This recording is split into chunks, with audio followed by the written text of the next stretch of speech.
यहाँ पर देखिए कक्षा 10वीं साइंस वाले छात्रों के लिए काफ़ी ज़्यादा इंपॉर्टेंट वीडियो आ चुका है, क्योंकि क्लास 10 साइंस 2025 की बोर्ड परीक्षा में सबसे महत्वपूर्ण 45 टॉपिक को लाकर आ चुका है मेरे बच्चों। अगर इस आप 45 टॉपिक को पढ़ लेते हैं मेरे बच्चों तो बोर्ड परीक्षा में 70 नंबर लाने से कोई नहीं रोक सकता।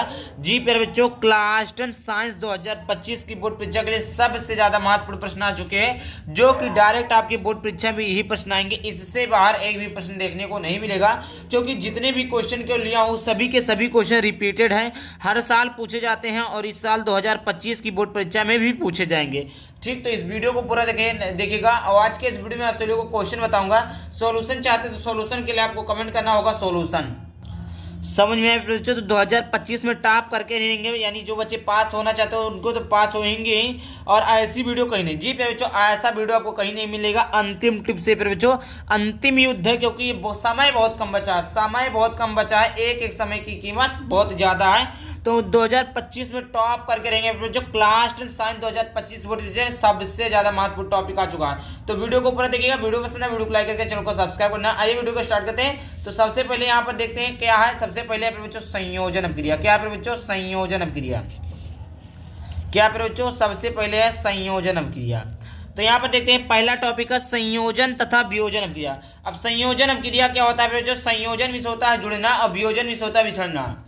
तो जैसे दो तत्व Na+Cl मिलकर एक नए यौगिक का मतलब दो तत्व मिलकर एक नए मतलब जो उत्पाद दो अभिकारक मिलकर एक नए उत्पाद का निर्माण करते हैं उसे संयोजन कहते हैं। मतलब जैसे A+B है तो A+B को जोड़ेंगे तो A+B रहेगा।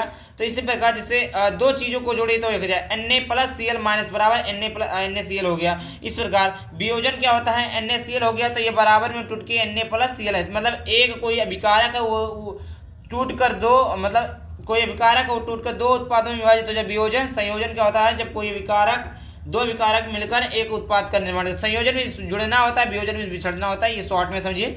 फुल सॉल्यूशन चाहते हैं, फुल आंसर चाहते हैं, कमेंट कीजिएगा, फुल सॉल्यूशन मिल जाएगा।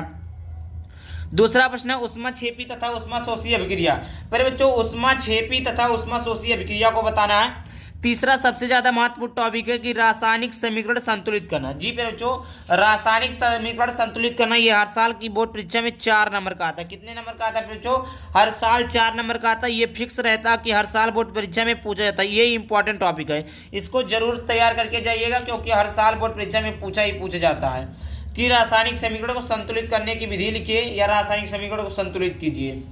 अगला देखते हैं बच्चों, चौथा नंबर का प्रश्न है। यहाँ 4 नहीं, यहाँ पर बच्चों क्षार है। अम्ल, क्षार एवं लवण की परिभाषा उदाहरण सहित स्पष्ट कीजिए। बच्चों अम्ल तथा क्षार तथा लवण की परिभाषा। अम्ल क्या होता है, क्षार क्या होता है, लवण क्या होता है, इसकी परिभाषा और दो उदाहरण को पढ़ लीजिएगा। एक उदाहरण देता है लिखने के लिए, इस पे आपको दो नंबर मिलते हैं। बेकिंग सोडा बनाने की विधि। जितनी भी विधियां जैसे बेकिंग सोडा बनाने की विधि, धावन सोडा बनाने की विधि, प्लास्टर ऑफ पेरिस बनाने की विधि, यहाँ पर देखिए बच्चों यहाँ पर कितनी है? 3 विधियां हैं और 3 विधियों में से एक विधि कन्फर्म है। 3 विधि में से एक विधि कन्फर्म है कि आपका 2025 की बोर्ड परीक्षा में टपकेगा। लड़ेंगे, बिल्कुल प्रश्न लड़ेंगे, क्योंकि एक विधि आता है बोर्ड परीक्षा में, एक विधि जरूर पूछता है। तो यहाँ पर क्या बच्चों? धावन सोडा बनाने की विधि, बेकिंग सोडा बनाने की विधि तथा प्लास्टर ऑफ पेरिस बनाने की विधि। तो इन तीनों विधियों में से तीनों को तैयार कर लेंगे तो एक कोई विधि आपको बोर्ड परीक्षा में सीधे डायरेक्ट आपको देखने को मिल जाएगा। आगे बात करते हैं 7वें नंबर का प्रश्न है बच्चों, प्लास्टर ऑफ पेरिस बनाने की विधि। क्या है बच्चों? प्लास्टर ऑफ पेरिस बनाने की विधि। जी बच्चों, प्लास्टर ऑफ पेरिस बनाने की विधि जिसे कहते हैं पीओपी। 8वें नंबर का प्रश्न है उदासीनीकरण अभिक्रिया। उदासीनीकरण अभिक्रिया फिर बच्चों टिप्पणी लिखिए। उदासीनी अभिक्रिया पर क्या लिखना है बच्चों? टिप्पणी करना है। उदासीनी अभिक्रिया पर क्या लिखना है बच्चों? टिप्पणी करना है। 9वें नंबर का प्रश्न है बच्चों कि धातु एवं अधातु के बारे में। धातु क्या होते हैं, अधातु क्या होते हैं, धातु के कौन कौन से तत्व होते हैं, धातु का इलेक्ट्रॉनिक विन्यास क्या होता है, धातुओं का भौतिक गुणधर्म क्या होता है। तो धातु और धातु के बारे में मतलब संपूर्ण जानकारी कर लेंगे तो कुछ भी अगर धातु अधातु में से दे देता है तो आप आसानी से लिख लेंगे। वैसे फिलहाल तो धातु और अधातु चैप्टर का नाम ही है, तो चैप्टर का नाम है तो मतलब इंपॉर्टेंट है, फिर बच्चों बहुत ही ज़्यादा इंपॉर्टेंट है। इसको BBI लगा लीजिए, BBI important, very very important question लगा लीजिए। समझ में आया? आगे बात करते हैं 10वां नंबर का प्रश्न है फिर बच्चों कि विद्युत रासायनिक श्रेणी। क्या है फिर बच्चों? विद्युत रासायनिक श्रेणी। देखिए एक होता है सक्रियता श्रेणी होता है, बोले सक्रियता सक्रियता श्रेणी होता है। एक होता है विद्युत रासायनिक श्रेणी। तो दोनों में से इंपॉर्टेंट है, दोनों में से कोई एक दे दिया, ये इंपॉर्टेंट टॉपिक है। ये कुछ टॉपिक होते हैं बच्चों जो कि कन्फर्म होते हैं, बोर्ड परीक्षा में आएंगे ही आएंगे। 11 नंबर का प्रश्न है कि संतृप्त एवं असंतृप्त हाइड्रोकार्बन, संतृप्त क्या होता है, असंतृप्त क्या होता है, फिर बच्चों पूरा डिटेल में हमने पढ़ाया है, यूट्यूब पर देख लीजिएगा। आप सर्च करेंगे संतृप्त एवं असंतृप्त बाय अनमोल अकेडमी जेके सर, या बाय अनमोल अकेडमी 33 सर्च कर देंगे तो मेरा वीडियो आ जाएगा। संतृप्त तथा असंतृप्त का मैंने डिटेल में लेक्चर बना दिया, एकदम बेहतरीन वीडियो बनाया है, इसको आप लोग जरूर देख लीजिएगा। आइए देखते हैं अगला प्रश्न। अगला प्रश्न है मेरे बच्चों, अगला 12 नंबर का प्रश्न है कि सजातीय श्रेणी, क्या है बच्चों, सजातीय श्रेणी। उसके बाद में देखिए 14 नंबर का प्रश्न है आईपीएससी का नामकरण। प्यारे बच्चों आईपीएससी का नामकरण जान लीजिए, बोर्ड परीक्षा में रखा हुआ प्रश्न है, ये बोर्ड परीक्षा में 100% पूछा जाएगा। कोई आपको दे देगा, जैसे एथाइन दे दिया, एथाइन दे दिया, हेलो एल्केन दे दिया, इस प्रकार आपको आईपीएससी नामकरण करने के लिए दे देगा, बोल देगा कि ये बताइए इसका स्ट्रक्चर बताइए, CH3 CH2 CH2, इसका नाम बताइए, आईपीएससी नामकरण कीजिए, इस प्रकार पूछ सकता है। तो इस प्रकार साबुनीकरण पर यहाँ पर अभिक्रिया ने अभिक्रिया लिखा, साबुनीकरण पर संक्षिप्त टिप्पणी लिखिए, साबुनीकरण पर साबुनीकरण पर संक्षिप्त टिप्पणी लिखिए। क्या है बच्चों, साबुनीकरण पर संक्षिप्त टिप्पणी लिखिए। अगला टॉपिक है ये बायोलॉजी का, इधर से स्टार्ट होता है। 15 क्वेश्चन है, 45 से 15, ये आपको केमिस्ट्री के 15 क्वेश्चन है आपके बायोलॉजी के, फिर उसके बाद में 15 क्वेश्चन देंगे आपके भौतिक विज्ञान फिजिक्स के। तो पहला 16 नंबर का प्रश्न है पाचन तंत्र के बारे में, पाचन तंत्र, श्वसन तंत्र, उत्सर्जन तंत्र, कितने तंत्र है टोटल मेरे बच्चों, 1 2 3, मतलब एक तंत्र, टोटल कितने तंत्र है मेरे बच्चों, 3 तंत्र है, और 3 तंत्रों में से कोई एक तंत्र 100% बोर्ड परीक्षा में आएगा। पाचन तंत्र, श्वसन तंत्र, उत्सर्जन तंत्र, इन तीनों तंत्रों में से कोई एक टॉपिक बोर्ड परीक्षा में रखा हुआ है।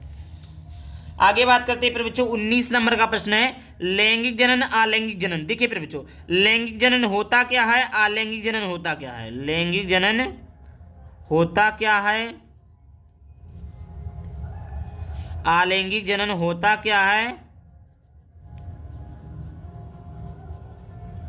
इन दोनों में अंतर, इन दोनों में क्या फिर बच्चों, इन दोनों में क्या करना है, अंतर स्पष्ट करना है, अंतर स्पष्ट करना है फिर बच्चों, क्या करना है, अंतर स्पष्ट करना है। तो लैंगिक और अलैंगिक जनन, अलैंगिक नहीं अलैंगिक जनन है, लैंगिक जनन और अलैंगिक जनन में आपको अंतर भी पढ़ लेना, क्योंकि अंतर भी पूछ लेता है।